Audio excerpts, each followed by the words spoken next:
Hello friends, आज की video में हम कॉन्स्टिट्यूशन के आर्टिकल 1 टू आर्टिकल 4 को डिस्कस करेंगे, जो हमें इंडियन यूनियन और उसकी टेरिटरीज के बारे में बताते हैं।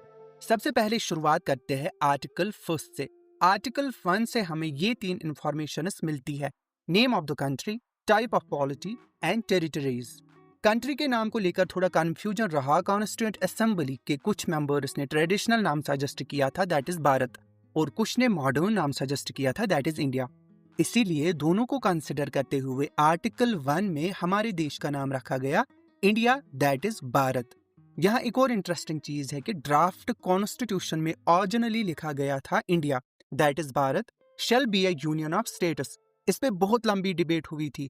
कुछ मेंबर्स भारत को पहले लिखने के सपोर्ट में थे और कुछ इंडिया को, एंड फाइनली कंप्रोमाइज ये हुआ कि दोनों को इंक्लूड किया गया। आर्टिकल 1 में हमें यह भी पता चलता है कि इंडिया की पॉलिटी किस प्रकार की है।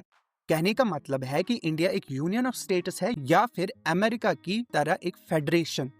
अब यूनियन और फेडरेशन का डिफरेंस समझते हैं। सबसे पहले देखिए दोस्तों, फेडरेशन वही होता है जहां स्टेट्स के पास ये ऑप्शन हो कि वो जब चाहे फेडरेशन को छोड़ सकते हैं, क्योंकि वो एक एग्रीमेंट के थ्रू जुड़े हुए होते हैं। For example USA.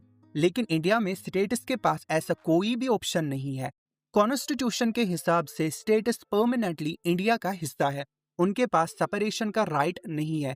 इसीलिए इंडियन पॉलिटी को एक फेडरेशन नहीं बल्कि यूनियन ऑफ स्टेट्स डिक्लेयर किया गया है। ये वर्डिंग डेलिब्रेट थी। डॉक्टर बी आर अम्बेडकर ने कहा था कि यूनियन इज इनडिस्ट्रक्टिबल, मतलब स्टेट्स के पास राइट ऑफ सेसेशन नहीं है। अब आर्टिकल 1 की बात करें तो आर्टिकल 1 के हिसाब से इंडियन टेरिटरी 3 पार्ट से मिलकर बनी है: territories of states, union territories, वो टेरिटरीज जो गवर्नमेंट ऑफ इंडिया फ्यूचर में एक्वायर करेंगी। इंडिया जब आजाद हुआ था तब 2 पॉलिटिकल यूनिट्स थी, British provinces and princely states.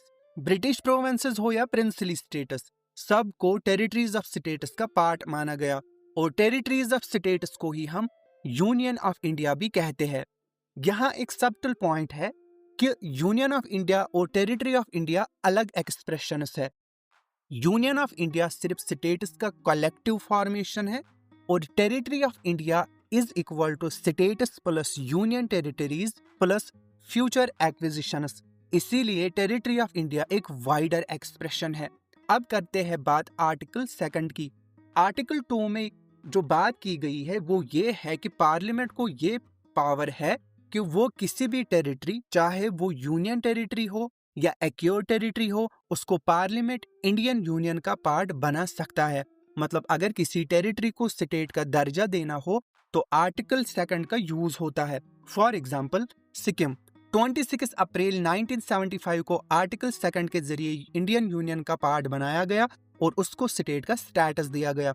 आज की डेट में दिल्ली एक यूनियन टेरिटरी है। दिल्ली के चीफ मिनिस्टर जो है वो बहुत समय से डिमांड कर रहे हैं कि दिल्ली को स्टेट का दर्जा दिया जाए। अगर दिल्ली को यूटी से कन्वर्ट करके स्टेट बनाया जाए तो पार्लियामेंट को आर्टिकल 2 में दी गई पावर का यूज करना होगा।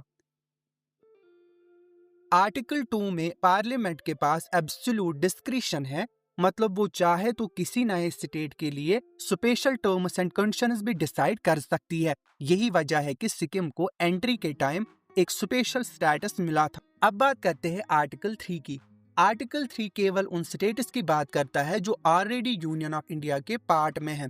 मतलब पार्लियामेंट के पास पावर है कि वो किसी स्टेट के कुछ पार्ट को सेपरेट करके नया स्टेट बनाए, जैसे 2014 में आंध्र प्रदेश से Telangana.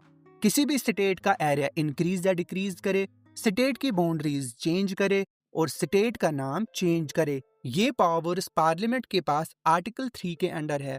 For example Bombay state का नाम बदलकर महाराष्ट्र और गुजरात अलग अलग स्टेट्स बनाए गए 1960 में।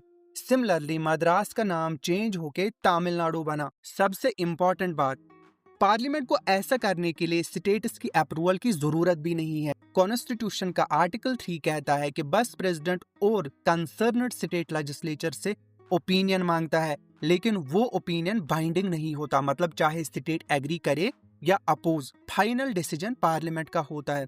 अब एक कंट्रोवर्शियल पॉइंट आता है कि क्या पार्लियामेंट एक स्टेट को यूनियन टेरिटरी बना सकता है? कॉन्स्टिट्यूशन में आर्टिकल 3 के वर्डिंग मेनली स्टेट क्रिएट करना, तोड़ना, मर्ज करना, बाउंड्रीज और नाम बदलने तक लिमिटेड है। लेकिन 2019 में पार्लियामेंट ने जम्मू एंड कश्मीर को स्टेट से कन्वर्ट करके यूनियन टेरिटरी बनाया। ये स्टेप डायरेक्टली आर्टिकल 3 के इंटरप्रिटेशन से लिंक्ड है। ये मैटर सुप्रीम कोर्ट गया और दिसंबर 2023 के वर्डिक्ट में कोर्ट ने कहा कि आर्टिकल 370 का रिमूवल वैलिड है, लेकिन जे.एंड.के का स्टेट यूटी कन्वर्जन एक टेम्पररी अरेंजमेंट है।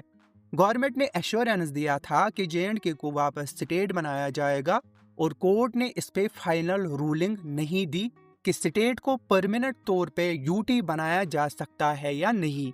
सिंपल शब्दों में लद्दाख जैसा नया यूटी बनने का पावर क्लियर है, लेकिन स्टेट यूटी कन्वर्जन अभी भी थोड़ा ग्रे एरिया में है और कोर्ट ने कहा है कि अभी के लिए गवर्नमेंट का स्टांस ही चलेगा, तो इसीलिए कोर्ट ने इस पे अपनी फाइनल रूलिंग नहीं दी।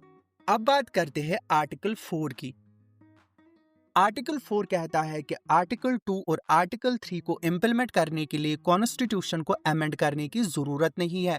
मतलब अगर दिल्ली को यूनियन टेरिटरी से अलग करके स्टेट बनाना हो तो पार्लियामेंट बस एक ऑर्डिनरी लॉ बनाएगी और वो भी सिंपल मेजॉरिटी से।